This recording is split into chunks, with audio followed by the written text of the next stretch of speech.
Hey folks, we're here at the Z Man Chatterbait booth. I got Glenn Young right here, and when I think of Z Man, I think of chatterbait. I think of the original chatterbait, right? Fish catching big fish, all that kind of stuff. Yes. I just walked by, just talked to you for a second. You're talking about a little bitty worm like this right here. Yeah, tell these people about that little bitty worm. We will.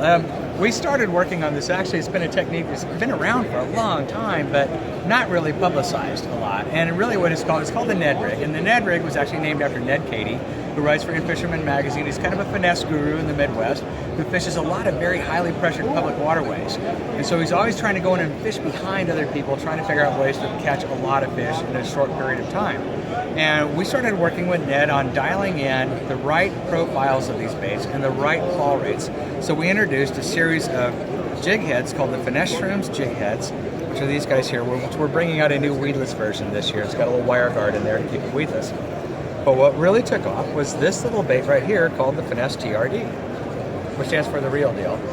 And some people call it a turd though too, because it was used to be called the turd rig, because essentially they would take half a stick bait and glue it onto a jig head. And now, that's what they called it. I don't want to interrupt you, but I've heard through the grapevine that there's a lot of high-powered bass fishermen in the United States that have a whole box of these kind of things kind of tucked away a little bit. They do.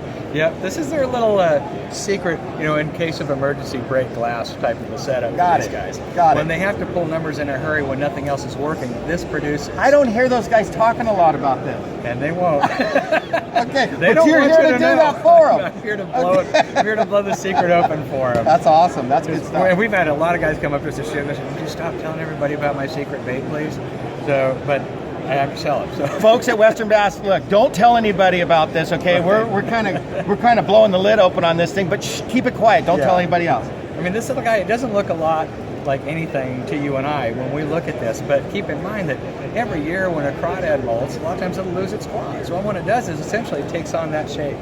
So every fish that swims has been hardwired to recognize that as food. Got it. They see that, oh my gosh, that's a defenseless creature. I know what that is. That's safe for me to eat, so they pick it up.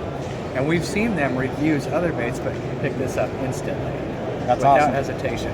How many colors does that thing come in? Well, we're doing this particular bait right here now in about a dozen colors that we have now. We just introduced, we started with 8 colors, we've added more colors this year, so we're continuing to expand it into other colors in this particular bait. And we also have a variety of Finesse Shrooms heads, and the heads, when you look at the package, you'll see some odd looking weights on there. Most people are used to seeing a 32nd, a 16th, and an 1/8 of an ounce. Well, ours are a little different because of how particular Ned and these guys are about their fall rates. That's why we have a 20th, a 15th, a 10th, and a 6th. So we have some oddball weights that you're not necessarily used to seeing, but they're all dialed in specifically for the presentation that these guys have to have with this. That's some great information from Glenn Young from the Chatterbait Company. Z Man. Drop it. Drop in the water.